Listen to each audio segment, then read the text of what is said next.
Welcome to the 10th anniversary of the State of the Union.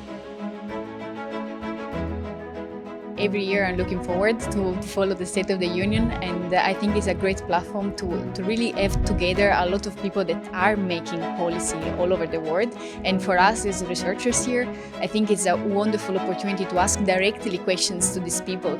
People are talking of protectionism, deglobalization, globalization not working. I prefer to think of it as re-globalization, that the way that globalization is working is being reorganized.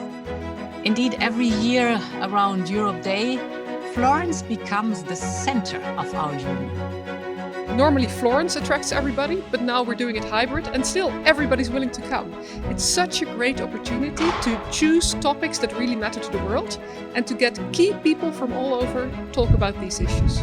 It really brings people together. Well, the theme of this year's conference is really the looking outward. So it's on the multilateral agenda, which is really important because there's a lot of tensions in the world today between the US, between China, between the EU.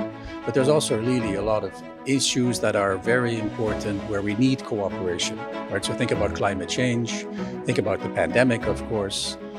It's very important because the topics covered are crucial for the development of the Union. And I think that here really a lot of ideas come out. So what we have done at the African Union under the leadership of then President Ramaphosa and now President Tshisekedi has been to say we'll create an African initiative in parallel to COVAX, which complements COVAX. It's also an opportunity for us to, of course, showcase a great deal of the research that gets done at the Institute. And that is very important. Of course, academic institutions need to reach out to the public at large and move out of their ivory tower. Well, we have, I think, 150 fantastic participants. And secondly, it's a good way of basically thinking about what's going on in the European Union. You need to do that. You need to sort of stop, think for 2 days, listen to people, get different impulses. It is paramount to have international cooperation on the health front as well as on the economic front. We are in this together. We can come out of it only together. The world shaped by the global rules was not an apolitical world. On the contrary, its promotion by the US was very deliberate. Now that internationally more and more nations are reaching the same conclusion about the seriousness of the climate crisis and our need to do something about it, it creates a situation where perhaps with the Americans, with the Chinese and a couple of others, we could start honestly thinking about pricing aviation. And again, I repeat, I think a kerosene tax would make a lot of sense. Well, the ECB has had a pivotal role in handling the COVID crisis.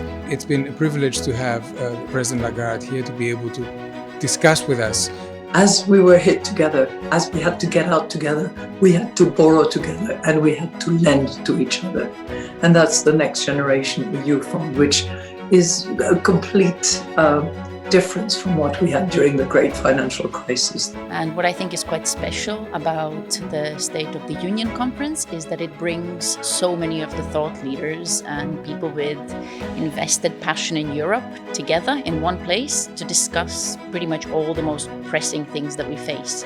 Margaret Vestager has been, this is my personal view, but I'm sure that this is shared among many of us, probably one of the most influential and effective commissioner on competition policy in the history of the European Union. We have a very vibrant startup innovation community.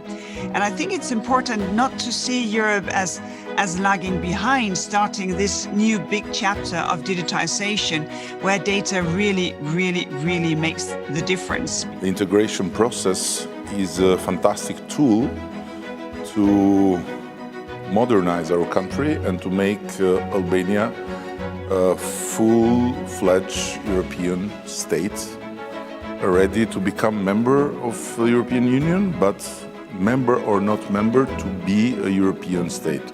In a nutshell, what happens here once a year is that political leaders from Europe and beyond come together with thought leaders to confront ideas, to discuss, to come together to solutions, hopefully, and to then leave the hills of Fiesole to implement them. If you look at one of the most profound changes over the last 75, now 76 years, yes, it's climate change, yes, it's new technologies, but it's also the shift of power. Dependencies. Have you decided that Europe needs to relocalize its supply chains? Can you talk to us a bit about what you've found out and what you've decided in the strategy? Well, thank you very much. Thank you. Good morning, Peggy. Around the 9th of May, you have to come to Florence, or you have to be connected to the State of the Union conference, and it's become really an important appointment. The EU is perceived as an institution that's so remote and so removed from its citizenry. But if you look at the State of the Union, it's a perfect example of deliberative democracy in action. You have people from all over, from all stripes, from all countries, from all stages and all walks of life, who come together to debate important issues in the world. We ask about the digital economy, we ask about these kinds of data and privacy regulations, but the most importantly, we ask about what we believe is going to be our future.